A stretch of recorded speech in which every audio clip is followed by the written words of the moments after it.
little bit of a time since I've been on. It's Friday night, and got lots to tell you. There's a fly flying around. I've got one. So this is basically what's been going on. When I first got the van, I had my exhaust to be done and my front brakes to be done. And the front brakes alone, they charged me 6 hours labor. And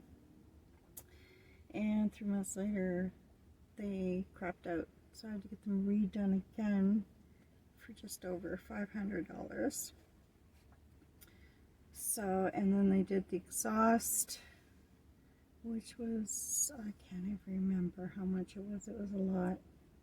And they took the new hardware that was supposed to be on the exhaust and put on my old hardware, and the shop kept my new hardware for the new exhaust. So in 3 months, the heat shield started rattling and coming off. I still have a heat problem coming up off the floor. I don't know what it is. So I had to do the exhaust and the brakes twice. And then I had my tune-up done, and that was like just under $700. And then they didn't tell me, but they wrecked the seal, the rubber seal on the doghouse. So now when I go through a puddle or it's raining and I get any splash up between the front seats and the floor on the driver's side, floods out. So I had to rip everything out of there. So I cannot build my floor between my two seats until I get that rubber seal on. So that was caused by the tune-up, and I did confront the shop, and they just said, well, we didn't do it, whatever. But it was right after the tune-up that it started.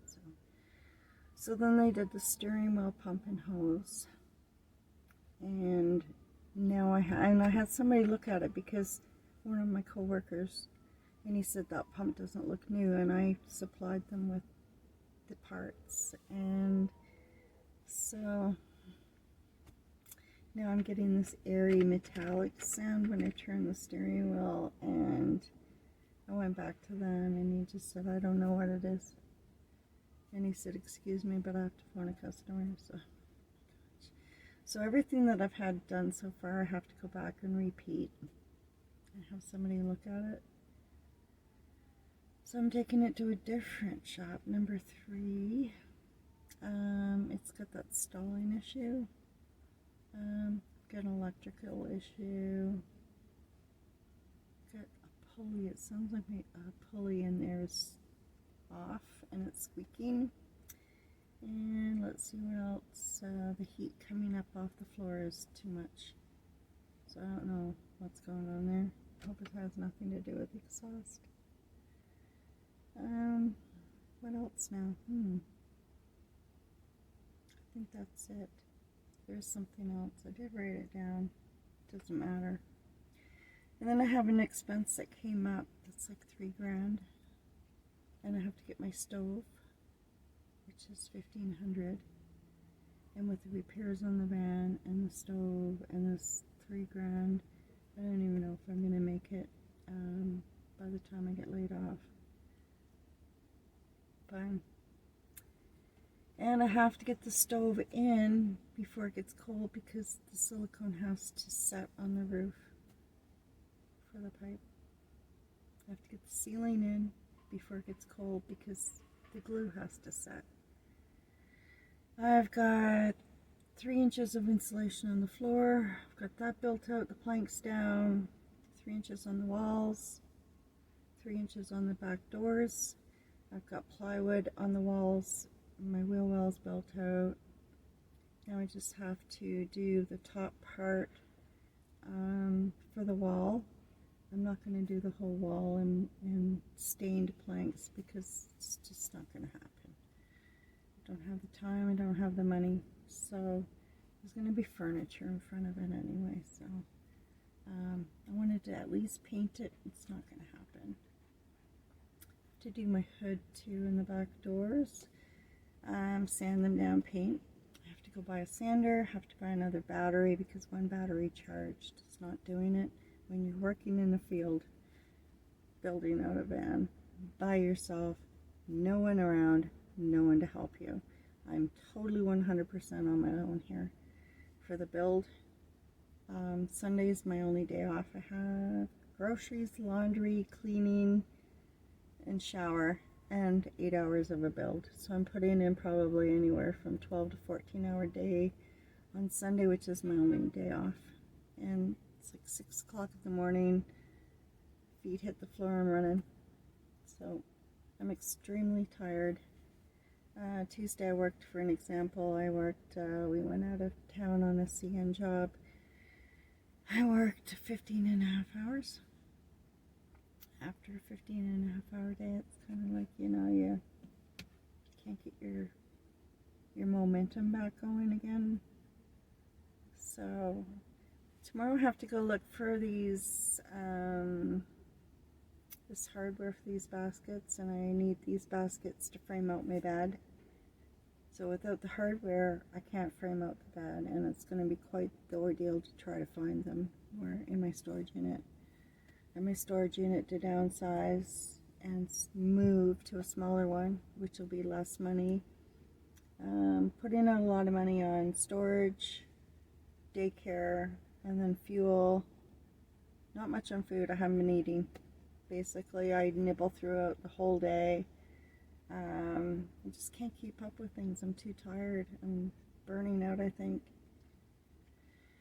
Everything's so overwhelming. I'm repeating all my mechanic repairs. I'm doing the build by myself one day.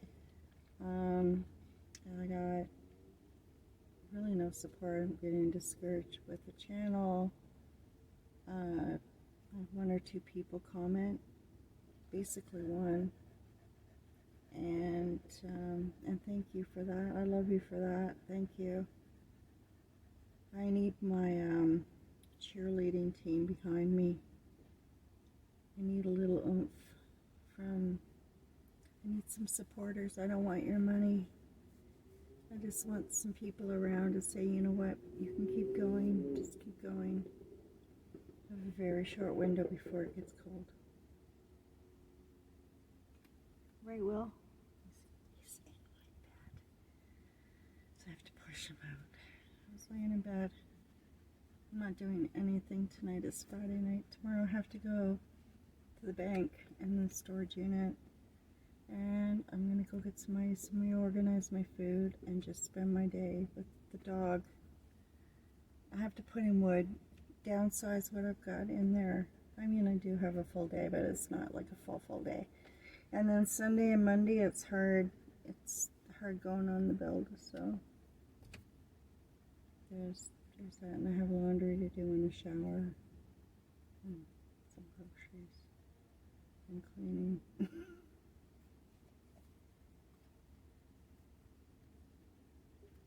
It's really tired. So I'm not going to give up on the channel. Probably a lot of this build will be time-lapse pictures. Really sorry about that. I really need to pound it. And hope everyone's doing well. Just wanted to touch base with everybody and say hi. I'm still alive. Discouraged, overwhelmed. So much is going on too in this world, hey, and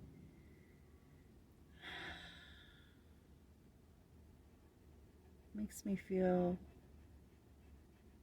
pathetic because there's so many other people that are having a rougher time than I am. You know, that's when you've got to. I was raised to think, you know, to always think, put yourself in someone else's shoes. So I don't like to complain about my life because there's always somebody else worse off. But we are human and we do get tired, and when you're on your own doing everything, and it's just so overwhelming, and financially I'm barely going to make what I need to do. So leave a comment, Got the stalling issue, the electrical issue. Got a rattle in my, or squeal in my pulley. Comes and goes. Got a clunk. I think my engine mounts are loose or something. I don't know. This is really super overwhelming. And I've got this build to do before it gets cold too. And the leaves are turning already, and it's September 1st. That never happens, ever, ever, ever. And the Farmer's Almanac says that we're going to have an early winter, and it's going to be nasty cold, and we're going to get lots of snow. And I can get work with my company on snow removal. I'm hoping that I might be able to get something else. I'm trying to get signed off on the skid steer so I can do snow removal there, because I think they pay more doing that. I am signed off on the loader, but I don't know. There's certain people that run the loaders for snow removal, so I don't know. It depends on how short they are. A lot of people just don't want to seem to work. I don't know. So there's that. Don't mean to be a Debbie Downer. But when I started this channel, I told you it would be how rough it is starting off living in your vehicle and trying to get everything done, the build and the mechanical side. And it's August and I'm still doing the build and the mechanical side, but at least it shows you the truth, and it shows you it can be hard. I still like it. I'm still going to do it. I'm not giving up. I wouldn't have it any other way. There's so much uncertainty out there right now too, right? I just feel safer this way. I really do. I feel a lot safer. I feel like I have a little bit more control, even though I don't feel like I really have control. I do have more control. I don't have control on how many hours I work, and I don't have control on the weather, and I don't have control on how long my job will last. I do have control on the time that I spend on a Sunday working on the build, and at least I have a job that this vehicle can go in and get at least some things done. Right? It's Friday night. I'm going to try to get another video out next week because I have lots of stuff I'm going to be trying to get done, even if it's just finding that hardware and getting the bed frame done. That's a start. I might be able to get one or two pieces sanded down, but I really don't know how it's all going to go. So I might do another video, I might not, I don't know. It just depends. Anyway, you guys take care. We'll be in touch.